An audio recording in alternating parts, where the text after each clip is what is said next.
Dans la basilique du Saint-Sépulcre, à Jérusalem, à 6h30 du matin, la traditionnelle procession et la messe solennelle du dimanche des Rameaux ont donné le coup d'envoi de la Semaine Sainte.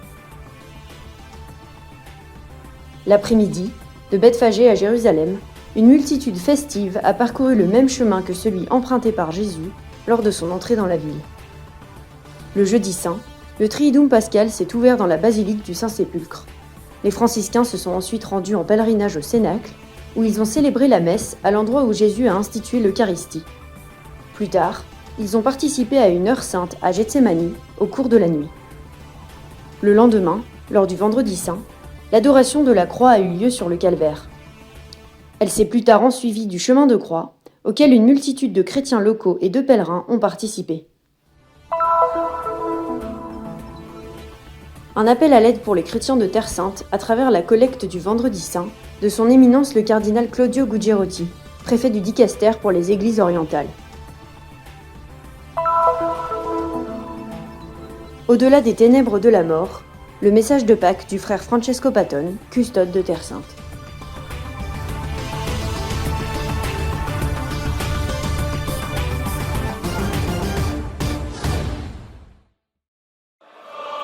À Jérusalem, dans la basilique du Saint-Sépulcre, à 6h30 du matin, la traditionnelle procession puis la messe solennelle du dimanche des Rameaux ont marqué le début de la Semaine Sainte. À l'intérieur du sanctuaire, sa béatitude le cardinal Pierbattista Pizzaballa a béni les palmes et les rameaux d'olivier des fidèles. Puis une fois les longues branches rendues à la foule, la procession autour du Saint-Sépulcre a pu commencer.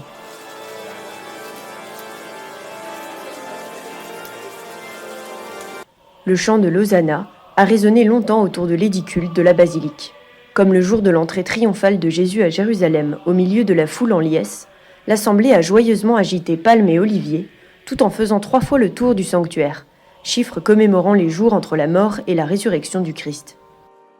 La célébration liturgique a été présidée par le patriarche de Jérusalem des Latins, sa béatitude le cardinal Pierbattista Pizzaballa, et concélébrée par Monseigneur Adolfo Tito Ilana, nonce apostolique en Israël et à Chypre et délégué apostolique à Jérusalem et en Palestine, ainsi que par Monseigneur William Chomali, vicaire patriarcal pour Jérusalem, avec la participation de plus de 60 prêtres. Les pèlerins étaient peu nombreux en raison de la guerre, mais les communautés religieuses de Terre Sainte et les laïcs ont animé et vivifié la célébration.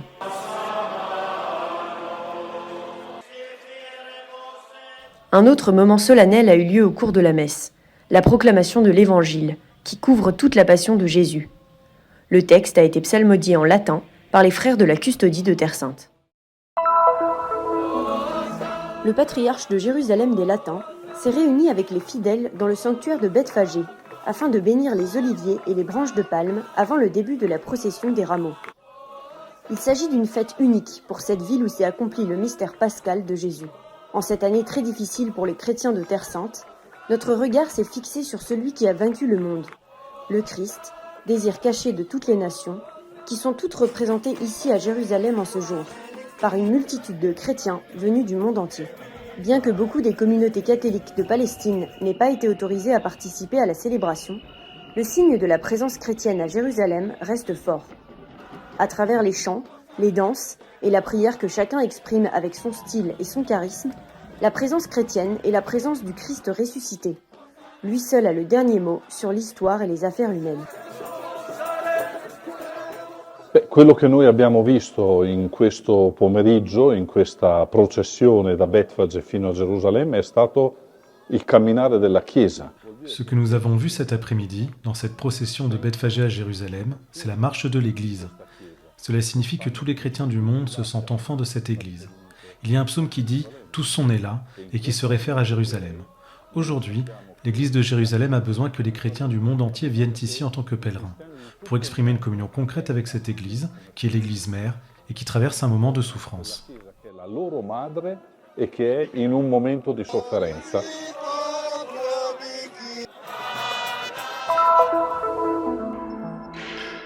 C'est avec cette messe que l'Église entame le Triduum pascal. Il s'agit d'une célébration qui commémore la scène au cours de laquelle le Seigneur Jésus, dans la nuit de sa délivrance, a offert à Dieu le Père son corps et son sang sous la forme de pain et de vin. Il les a ensuite donnés aux apôtres pour qu'ils les reçoivent, en leur ordonnant, ainsi qu'à leurs successeurs dans le sacerdoce, de perpétuer l'offrande en sa mémoire.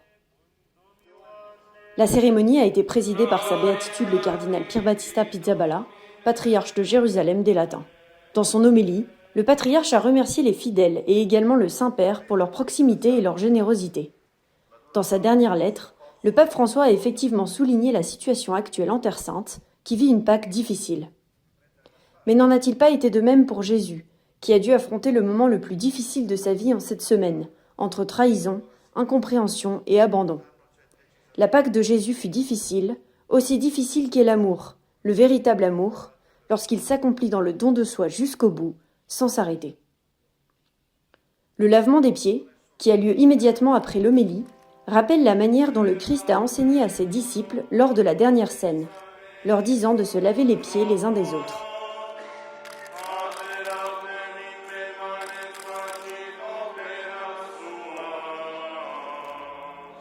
Après le lavement des pieds, le célébrant s'est adressé aux presbytres en leur demandant s'ils souhaitaient renouveler les promesses qu'ils ont faites le jour de leur ordination devant leurs évêques et le peuple de Dieu. L'autre moment très spécial de la célébration a été la bénédiction des huiles saintes, qui seront utilisées pour l'onction des catéchumènes, des malades et pour la confirmation. Une messe célébrée devant le lieu de la mort et de la résurrection du Seigneur, où resplendissent l'unité du mystère pascal et la relation entre la table du Seigneur et le sacrifice de la croix, commémoré le lendemain sur le calvaire. Ce lien intime est également intégré dans la procession avec le Saint-Sacrement, qui fait 3 fois le tour du sanctuaire.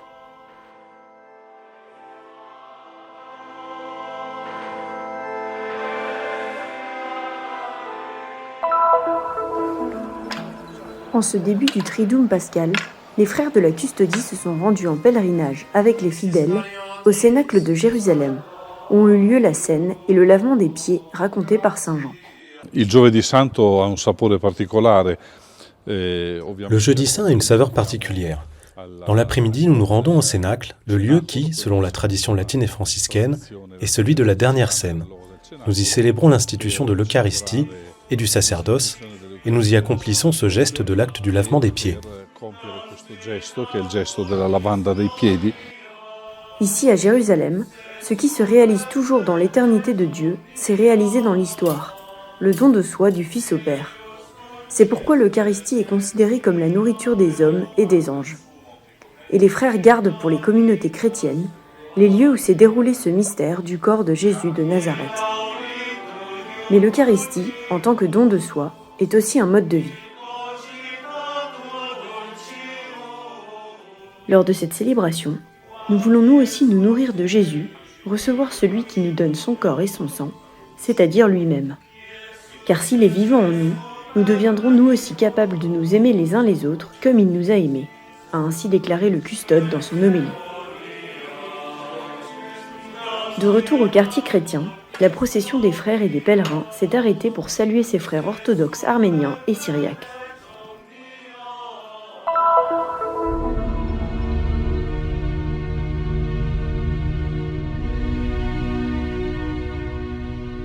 Jésus-Christ a porté la croix du monde sur ses épaules, endurant les tourments de sa condamnation pour nos péchés, au sein d'un monde toujours divisé, dépourvu d'amour, et où la guerre n'a aucune pitié pour les plus petits, y compris les enfants, les personnes âgées et les pauvres.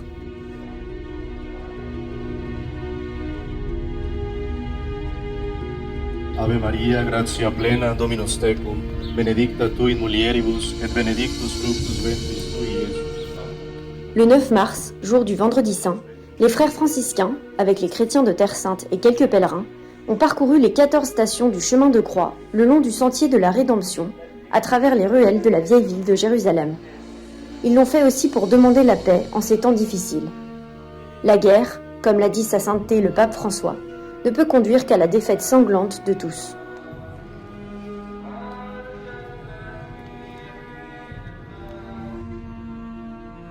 Le frère Francesco Patton, custode de Terre Sainte, a déclaré que le Vendredi Saint ne durait pas éternellement. La lumière de Pâques illumine le calvaire et nous aide à vivre l'expérience de la mort avec l'espoir de la résurrection.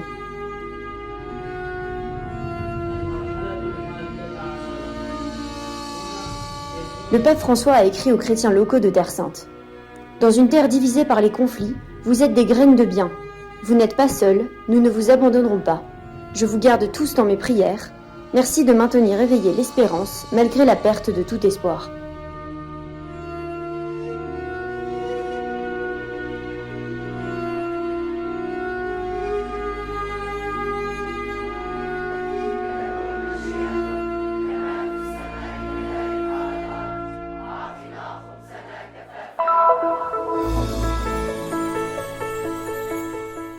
Le rappel de son éminence le cardinal Claudio Gugirotti, préfet du Dicaster pour les Églises orientales, du 50e anniversaire de l'exhortation apostolique Nobis in Animo du pape Saint Paul VI, à travers une lettre adressée aux évêques du monde entier, un appel à l'aide pour les chrétiens de Terre Sainte, à travers la collecte du Vendredi Saint.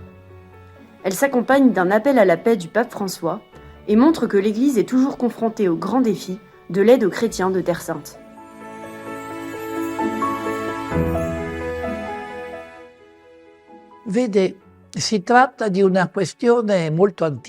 Il s'agit d'une initiative très ancienne. Même dans le Nouveau Testament, Paul demande aux fidèles de soutenir Jérusalem parce que c'est une terre qui était soumise à de grandes difficultés politiques au cours des siècles. Paul VI, en quelque sorte, définit précisément ce qui était déjà l'attitude des précédents papes afin d'aider la Terre Sainte. Le cardinal Gugirotti rappelle également la fondation de la custodie de Terre Sainte. L'une des initiatives les plus importantes concernant la Terre Sainte a été la création de la custodie, des frères franciscains comme gardiens des lieux saints. Nous disposons de nombreuses descriptions de pèlerinage, et ce depuis les premiers siècles de l'ère chrétienne. Aujourd'hui, il faut également prendre en compte la situation dramatique de l'époque dans laquelle nous vivons, où tout semble polarisé. L'attention de l'Église pour la Terre Sainte est une attention portée à un joyau particulier, qui est le lieu où Jésus est né et a vécu, est mort et est ressuscité. Dans sa lettre aux évêques, Monseigneur Gugirotti souligne également un aspect essentiel des pèlerinages en Terre Sainte. Le pèlerinage est certainement l'une des plus anciennes formes de religiosité, et pas seulement dans le christianisme.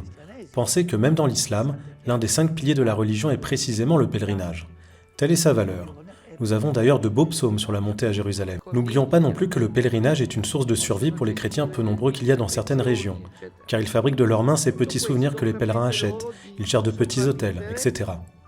Tout cela leur permet de survivre, et donc de rester. Sur ces terres, la présence chrétienne est très ancienne. À plusieurs reprises, le pape François a lancé un appel à la paix en Terre Sainte. Aujourd'hui, cet appel paraît encore plus urgent que jamais. Le pape François n'a pas seulement lancé un appel, il a lancé un cri, à sa manière.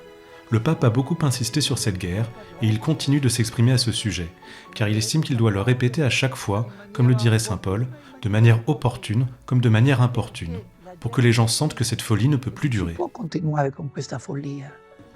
Les paroles du cardinal s'adressent à l'Église universelle, afin qu'elle aide les chrétiens à rester en Terre Sainte malgré les nombreuses difficultés. C'est un problème que notre dicaster pour les églises orientales rencontre dans de nombreuses régions du monde, en particulier au Moyen-Orient. Le salut du monde est venu de cette région. Comme on dit, la lumière vient de l'Orient parce que le Seigneur Jésus y est né. L'appel est donc le suivant. Si Jésus a vécu là-bas, la présence chrétienne continue donc d'être un témoignage de continuité avec le Christ. D'ailleurs, les églises les plus proches de la culture de Jésus sont également nées là-bas. Il y en a qui parlent encore la langue de Jésus dans leur liturgie. Pour nous, c'est un trésor extraordinaire. Et nous avons besoin d'eux. Nous avons besoin de ces chrétiens qui vivent dans ces pays. Nous avons besoin d'eux, même s'ils sont petits, même s'ils sont pauvres.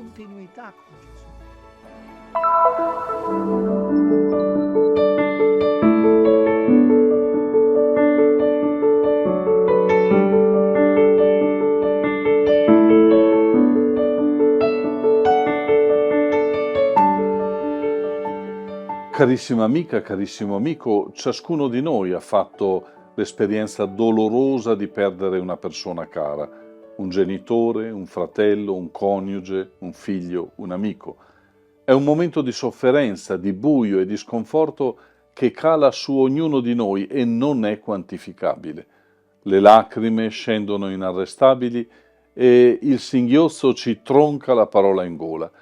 Quanto più è tragica la perdita, incidente, malattia lunga e dolorosa, morte improvvisa, tanto più facciamo fatica a digerire quella esperienza di perdita irreversibile che chiamiamo morte.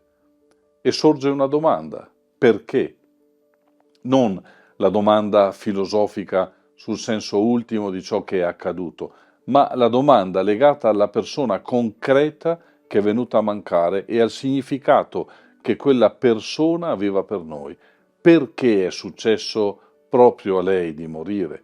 Che vuol dire contemporaneamente, perché è successo proprio a me di perdere questa persona?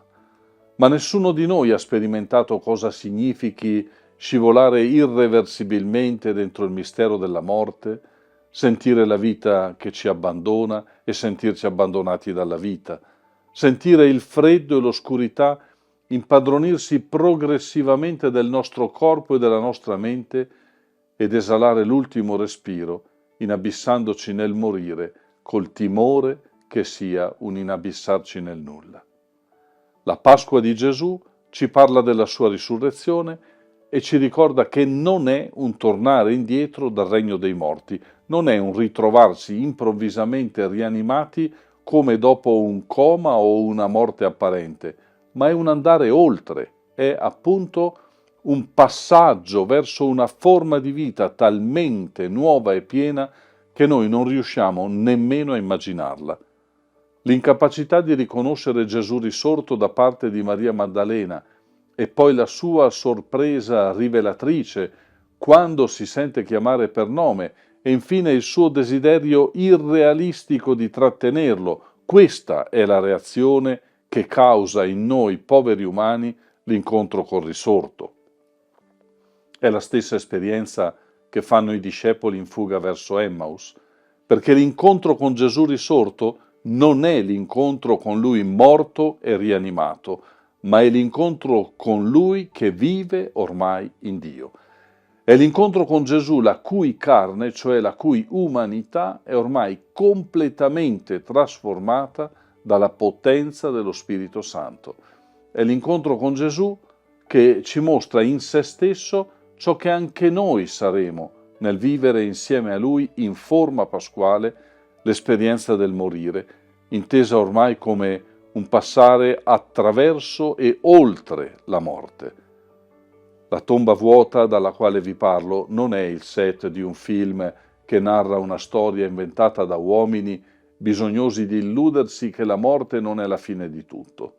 La tomba vuota dalla quale vi parlo è l'invenzione di un Dio che ci è padre e ha tanto amato ciascuno di noi da mandare il suo figlio a condividere la nostra vita fino in fondo, fino all'esperienza del morire, per fare in modo che quel figlio potesse prenderci per mano e farci attraversare la morte per poter vivere in Dio, per poter vivere in pienezza, per poter vivere in eterno, per poter vivere in modo nuovo da risorti insieme a Lui.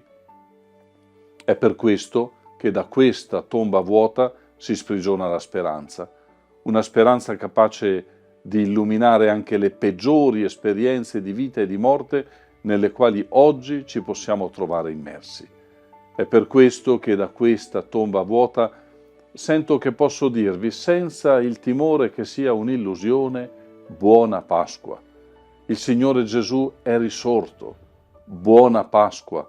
Risorgiamo con Lui anche noi. Buona Pasqua.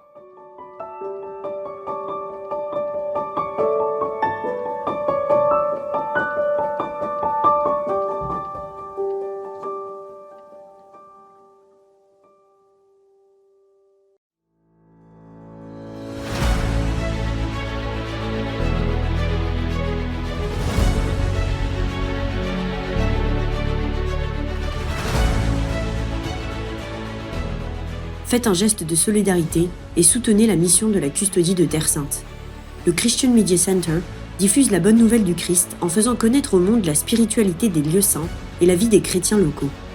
Votre contribution nous aidera à porter toujours plus loin l'annonce du Seigneur ressuscité aux hommes et aux femmes de toutes les langues et de toutes les nations. Pour nous aider, il vous suffit de scanner ce QR code. Votre choix fait la différence.